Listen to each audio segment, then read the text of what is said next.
Welcome back, friends, to Roaming It with Restless Women. Lose yourself in the fiction and find yourself in the truth is Brownell Landrum's tagline. Brownell, I have to remember how to say that. She is a storyteller, a speaker, an inventor, a songwriter, explorer of metaphysical mysteries, and a change catalyst with a passion for opening hearts and minds towards peaceful, positive, and purposeful progress. Thank you for that, tongue-tying bio there. Um, Sorry. Her latest work is The Art and Science of Wishing and the Cosmic Wishes Companion Children's Book Series. Her works also include the We Meet Again trilogy, an epic reincarnation mystery and love story, and a love story to the universe. She is also creator of the Heroes Playbook and a writer of over a dozen books and screenplays, ranging from nonfiction, Five Reasons Why Bad Things Happen, to fiction, including the duet story novel series, children's books, and a lot more. Very prolific. And if that wasn't enough, she also hosts her own podcast, Life is a Trip Reincarnation Stories. Welcome, Brownell. So excited to have you. I'm so excited to be here. I love what you're doing. I think it's really important for, especially for those of us at a certain age, to have this world where we can see what other people are doing and be inspired. So thank you for doing it. Oh, thank you. Well, you're definitely an inspiring person. I absolutely, as I commented when we first got on the call, I love all of your Celtic work behind you, all the artwork. I have a tattoo on my shoulder of a Celtic knot. So when I married my husband, who is Irish, we Oh, went and nice. got matching tattoos. Oh, So neat. anyway, I asked if she would welcome. show it and she said no. So anybody who's Yeah. watching, you're not going to get that pleasure, but No, you have to catch me on the beach. That's for sure. there we go. So let's talk about your mission, your life, and what you're doing recently. Tell me about all of this writing and content creation that you've been doing over the last couple of years. Yeah, it's been a crazy time. Sometimes you see your life going through these phases, right? And then you're like, okay, 2 years ago, or a little over 2 years ago, I was like, I don't know where I'm going to live and what I'm going to do. I still don't know where I'm going to live. I'm still trying to figure that one out. But I would have never known that I would have done the things that I've done. So I mean, your life can change pretty dramatically in a very short period of time and especially if you're open to it. And so I'm just going to give you kind of a quick zoom through from that because 3 years ago my landlord, I've lived in Atlanta for a long time, and then I went to Colorado for 8 years, and my landlord all of a sudden wanted to raise the rent 50%. Oh my And gosh. I mean, in his defense, he hadn't raised it in 8 years. So but still 50% is like, okay, I think this is a sign that. So I was like trying to figure out. So I ended up going to Italy for several months, and then I went to Tunisia for several months. Then I came back to the US. Then I went back to Tunisia. I was all over the place. And I was editing the We Meet Again trilogy novel that you mentioned, the reincarnation mystery and all that stuff.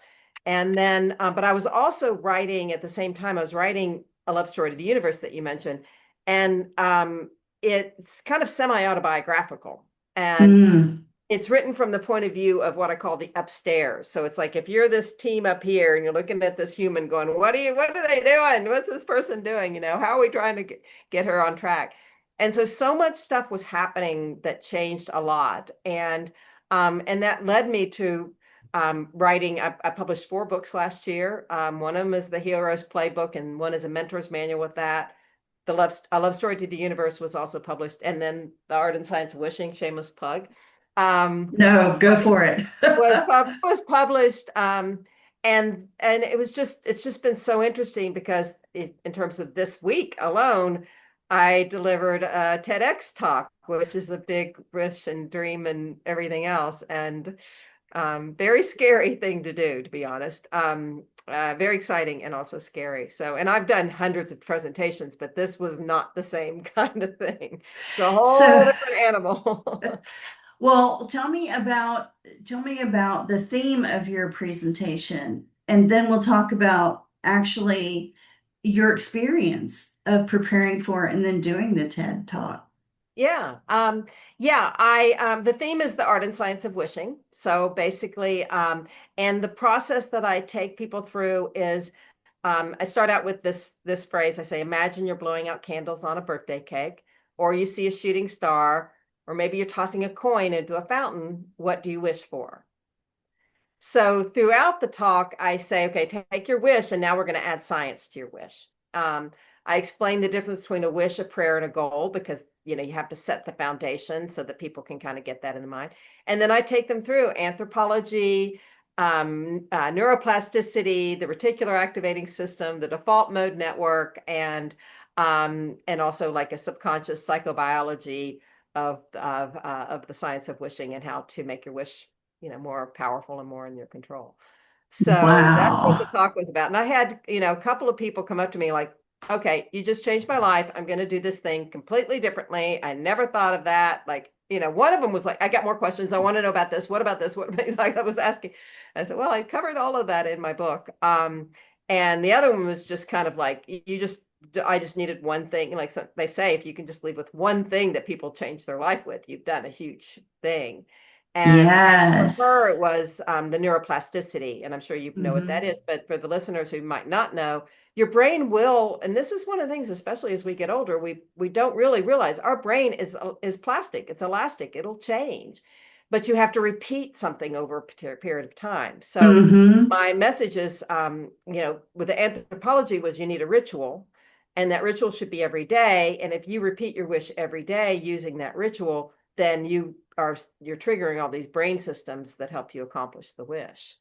And that was big for her. That was something that one particular person. So, but it was hard. I mean, it was hard to Well, tell do. me, I know I have a lot of folks who are on my podcast who have either done TED Talks or are professional speakers or want to do a TED Talk. Tell me about your experience since it's been so recent.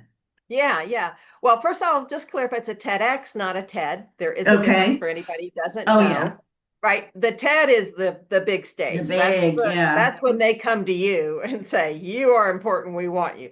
TEDx is locally run. And but they still, even on all the local ones, they get hundreds and hundreds of applications. Oh, So yes. the application process is its own animal. Mm-hmm.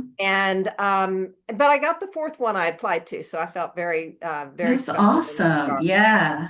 That's when you're kind of like, okay, I think I might be onto something that people are interested in.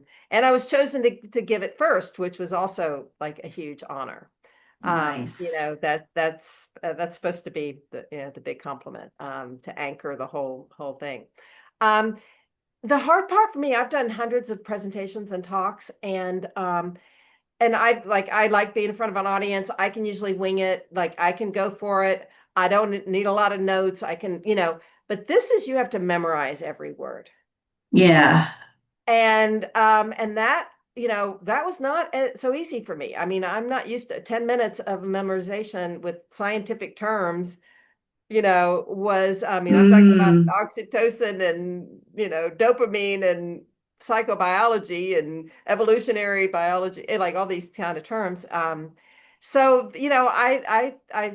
and so but beforehand, I also, and this is just being so, Brene Brown would be proud because I'll be talking about vulnerability, but, like all like past stuff from your past comes up, right? Like okay, Uh-huh. criticisms you got or whatever, so your anxiety just gets more and more and more because you do have one shot. I mean, you're not going to get another TEDx talk if you flub the first one. And um and so I made a few mistakes, and I'm hoping the editors and the people go, well, you didn't make any. We're like, well, let me tell you, I did. So the editors Yeah. hopefully will save my butt. But also know I did parts well. But if you're like me, I remember the things I made up mistakes, not the good Of parts. course. Um, Yes. and I was telling you right before we started, the big revelation for me is like when you're doing it and you're preparing, you're thinking, okay, I meditate and I breathe and I do all these things. You can't really take like a relaxing gummy. I don't mean the funny kind. I just mean like, Yeah. I have a children's gummy that's like called Chillax that I take sometimes, but I'm like, you can't do that because you don't want to be too relaxed. You need the energy. Um, And then afterwards your adrenaline crashes, so you've got a different energy kind of vibe. Yes. And so I don't ever hear anybody talking about this stuff when they're talking about their self-love. They're like, I did great. Let me tell you how great I did. I'm like, I don't know. I'm yeah. But I also think it's a little Dunning-Kruger effect. If you not that good, then you think you're better than you are. But if you're better, then you Yeah, break it, yeah. you're harder on yourself kind of thing. But the thing that I wish I had done is EFT or tapping, if people know what that is. That Mm-hmm. would have helped so much. In fact, right before we recorded today, I recorded a video. I'm going to put it on my YouTube channel for anybody. Like, here's what I would have done in tapping and how it might have helped me emotionally regulate before and after. Yeah. That like, okay, that's my big lesson is you know, at least I didn't do it right, but maybe somebody else will. Well, emotional regulation is like a big hot topic, particularly I have a new grandchild. He's about 16 months old now. And so, I look at grandma stuff on the internet. And so Instagram and Facebook, everybody's sent, of course I'm getting inundated with all this grandma stuff and all this child stuff and child behavior. And I'm going, really? But it's really interesting how there's so much about emotional regulation in toddlers and in that in between stage when they just don't know what to do with themselves. Well, it's It's funny you it's mentioned that. becoming more and more interesting, I think, Yeah, I just in posted that a meme space. yesterday that said something about somebody talking about their 5-year-old or 2-year-old, or I think maybe it's 2-year-old, and they said every morning they go, "Help! I woke up." Yeah, I love It's that. like we can all relate to that on a lot of levels, right? Like a Oh, spiritual level, or yes. just oh God, it's another day. What am I going to do now? It was the best meme, but you're right. It was like such emotional regulation for kids. Help! 100%. So, so tell me about like a day in your life. Because, a lot of people think authors are mysterious and they don't understand kind of what that day might look like. So tell me about a day in your life as an author. Yeah, I will. And I'll also put it in context because actually I mentioned some of these techniques for writers in my TEDx talk because Oh, cool. and so there is an interesting thing with when it comes to the science and the brain, right? Because it's all about the science. And that is so I generally get up in the morning, I will check social media, check my messages, that kind of thing, get reoriented. I have become very familiar and in love with Claude AI. Um, Mm-hmm. I've had a nightmare experience with ChatGPT, so I very much tell people stay away from it. I actually think it's like demonic. I mean, Oh, it's that bad. goodness. Yeah, it's Okay. really it deliberately lies to you, it manipulates you. It's really like scary stuff. It's not. Okay. New York Times has written about it a bunch of. I mean, like I'm not the only one to say this, but Anthropic is the parent company of Claude, and Claude is great. And for a while I had a Claude class. I haven't done it in a while because I'm not in the writing fiction mode. But when I was, I had a Claude class that would help me write metaphors. And I set up Claude and I said, help me write better metaphors. So it's not me going on, give me a metaphor, right? It Right. was me saying, help me learn to write metaphors better. And I've shared this with like experts in the AI, and they're like, I've never thought about that. I've never heard you say Yeah. that. I'm like, yeah. And when that was going on every morning, I would go for 15 minutes. It would give me a metaphor activity. I would kind of think through what the metaphor is. Then it would show me how they thought that other writers might write that metaphor. And then it would show me how, like, Deadpool would say that metaphor, or Chandler from Oh, Friends would say that metaphor. okay. And I mean, it really helped me get better on my metaphor skills. In fact, the other thing that I'm going to tell you about that was in my talk, I actually mentioned, and I use a metaphor in there, and it just came to me. It was like that these ideas can be as fleeting as first love, right? And that's a really good, Uh, analogy, metaphor, simile, whatever. Um, so I'll do that. I'll work for a few hours. I will either, figure out my to-dos because right now there's a lot of to-dos, especially getting ready for hopefully people like this and will watch my TEDx talk when it's out because it could be a few months. So Yeah, look yeah. out for it. It takes time to go through that process. But there is a like, okay, what do I need to do to be ready for that? And how do I be? So that was some of the things I did today. And then when I'm in writing mode, it'll be like, get into writing. Sometimes it's having in the research, especially when I'm writing the nonfiction. And then my addiction, absolute addiction, is going to the gym and doing 90 minutes on the elliptical machine every day. I can't function without it. And one of the reasons is, yes, my body needs it. She likes it. It's also really great for triggering, which is one of the things I talk about in the TEDx talk, is what's called the default mode network. I don't know if you're familiar with that. I am not. Tell me what that It's a is. part of your brain that when like, and I even say in the talk, like, hey, I know anybody in here, does anybody zone out for a second during my talk, a few minutes ago, because it's when you kind of zone out, but you think your brain is turning off, but actually another part of your brain is turning on. And that's where creativity can come from. So my ideas come to me when I'm at the gym so much. Oh, that's That's the great. inspiration. And so, like I talked about this in my talk, like Aaron Sorkin, for example. I don't know if y'all know who he is, but he's a writer. He wrote, won Academy Awards and all this stuff. And he said that when he's in writing mode, he'll sometimes take 7 showers a day. And what he's doing is triggering the default mode network.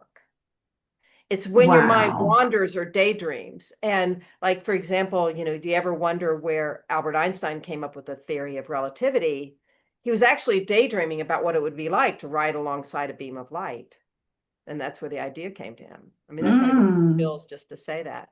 So Yeah, that all when my for best me, ones come in that going to sleep yes, it's when you're turning off that phase. one part of your brain so the other Yeah. part turns on. And that's one of the things I said, capture these ideas because they can be as fleeting as first love because they do flit in and flit out.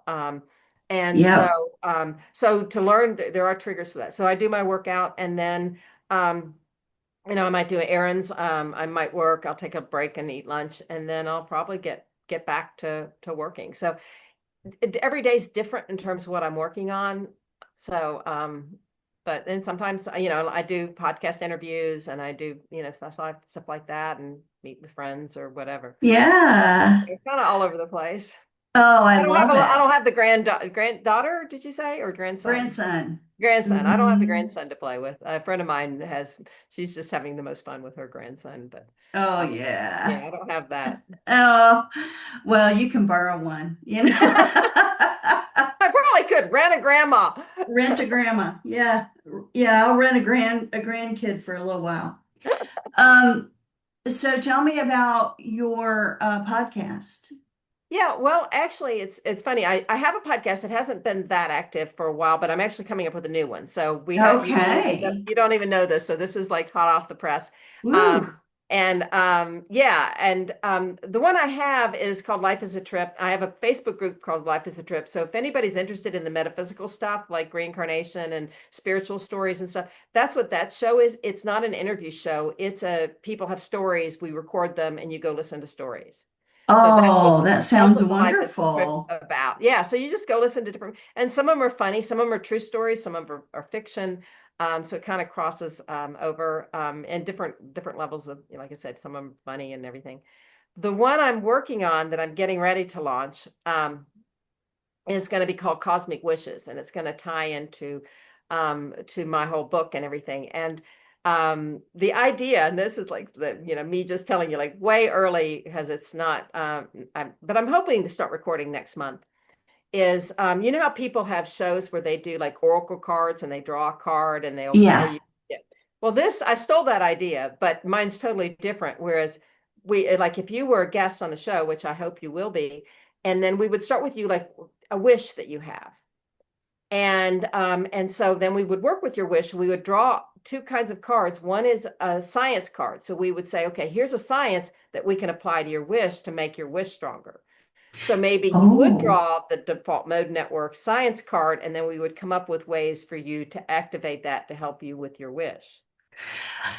now that's really cool. And there's a million different variations because everybody's wish is so different. Right. And I've got over almost 200 of each two kinds of cards. One is a science card and one is an activity card that we would go through an activity. So there's, you're not going to, not everybody's going to get the same science, and none of the wishes are going to be the same. So, That's really cool. isn't that going to be fun? I just thought that would be Yeah. more fun than me reading out. Let me tell you, the science, I would be terrible. Especially when I'm trying to read, like, it's this many millions of impressions per second. Like, I can't read those things. I don't want to read and monitor. So I just thought that would be fun. Make it random, and I'll pull a card, and then we'll help people on their wishes. Oh, that sounds great. Well, tell me about what's next for you, Brownell.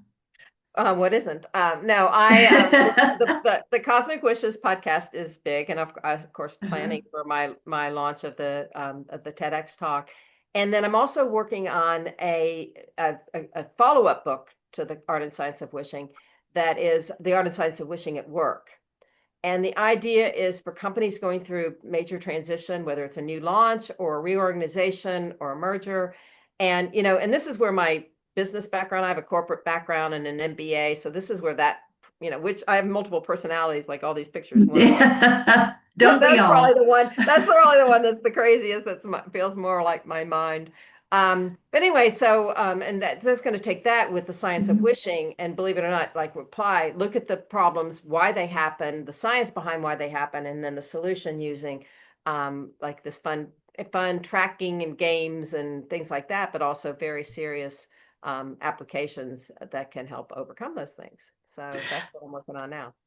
Oh, that sounds great. Well, and that's one of the things that we talked about before we got on the podcast, as well as that I'm a consultant, I'm a change management consultant, and we Yeah. were talking about how some of the tools that you're developing and some of the theories that you're working on could perhaps help change managers within organizations or leaders within organizations manage change better. So I'm looking forward to seeing that content when you come out with Thank you. it. That's the whole goal, Absolutely. is that, I mean, totally being self-serving, but, to be able to find people like you that would be like, oh, I'd love to have this program to take to my clients. They've seen all the other things. This is new and fresh and different. And there is so much science behind it. And the thing I love about it the most is that everybody can align on this. I mean, collective wishing rituals have been a key driver of survival since the dawn of humanity. I mean, that's anthropology. And we've lost that power. And Yeah. within a company, you can have the very religious people, and they're going to be on board, and you can have the total skeptics, but you're going to sell them on the science. In fact, there's a whole chapter on skeptics in my book, and having fun with them, because you give them the right incentives to look and verify the science, they're on board too. So you're getting all the people in alignment with all the different belief systems, and they can all come together on that. So Mm-hmm. that's one of the things that I think is super powerful about it. Plus, and I actually talked about this in my TED talk. There's science in having fun, and that if it's not fun, Yes. then there's all kinds of problems that can happen. And I also talk about, like, can you imagine a world where people stop wishing, and then what happens if you're not, right? And so when you're going through change, a lot of that stuff goes to the wayside, and that's when you need it the most. So I'm looking Yeah. forward to Fun sharing without with folks like silly. you. I think one of the things that I in my practice, I know the difference between introducing humor and fun in a way that is impactful as opposed to silly, Oh, totally. And or superfluous, and or or pointless. yes, Yes, yes. yes. And like one of the activities that is in the book is, most companies have a list of corporate values. And Oh I'm like, yeah. these values are really wishes in disguise. Yeah. And if you activate your values and you turn them into a wish, and then you get people to make the wish together, and neuroplasticity, again, repeat the wish, use a ritual, like these things are science-based things.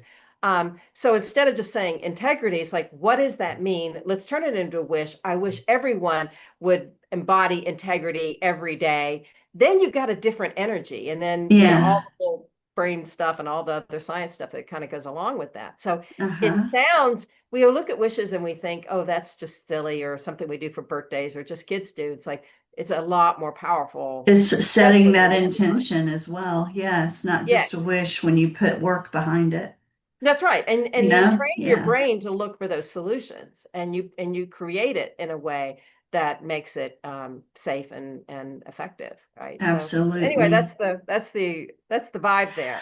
Well, before I get into the three questions I ask at the end of every interview, how can people get a hold of you, Brunel? Yeah, I'm the only Brownell Landrum in the world. And so so it's easy to find me. I have brownelllandrum.com website, and my books are on Amazon and Apple and Barnes and Noble and those kinds of sites. So you can find me there. And I'm on TikTok and Instagram and Facebook and LinkedIn.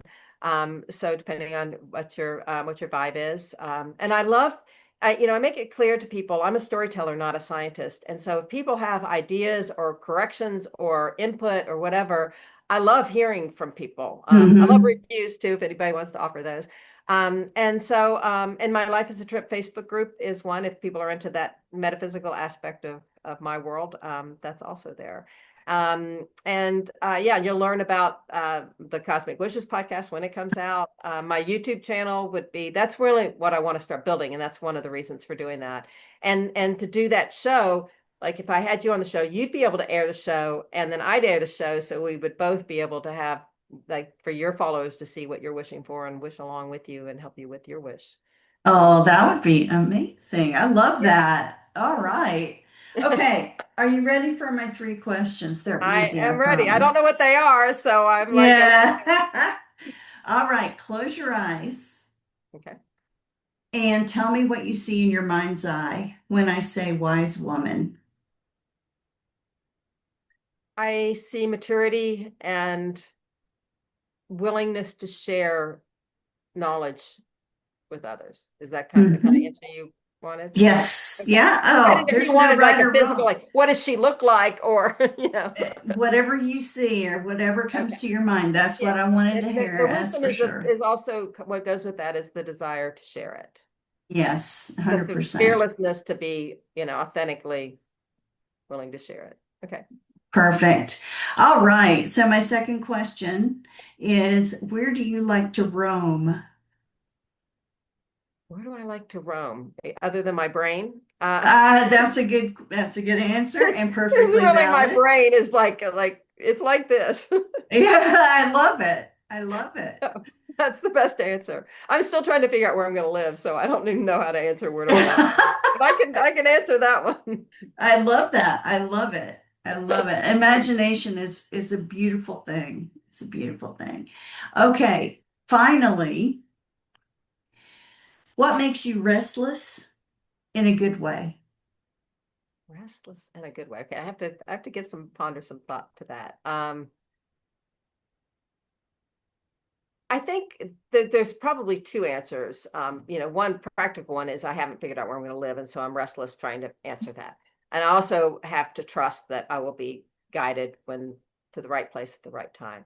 And the other thing I think, just from a more macro view, is as you get older, since that's really a big theme of the show, is you get restless to know like your legacy and what time you have left, Mhm. and because you do start seeing people contributing less, and winding down. And I'm like watching myself going The one opposite way. faster and Yeah. faster.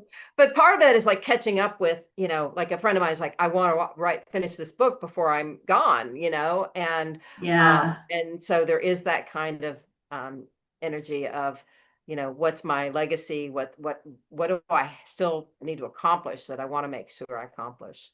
Yeah, for sure. And I think all of you out there who listen to this podcast know we all have a restless energy within us. And it's restless in a good way, not in a bad way, for sure. Well, It's thank you, also Brownell. I really appreciate your being on the podcast. Thank you so much. And I'm sure all of you listeners are going to get a kick out of taking a look at Brownell's work. Make sure you take a look at her books. Make sure you listen out for her podcast that's coming up. And thank you for being part of my world. Thank you.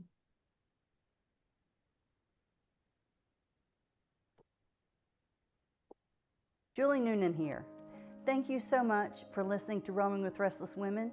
If you're a successful senior woman leader who would like to be on this program, please visit podcast.intuitivewisdomcoach.com. If you enjoyed this interview, please share this episode on social media and make sure to subscribe so you don't miss any future episodes. Your thumbs ups and reviews go a long way.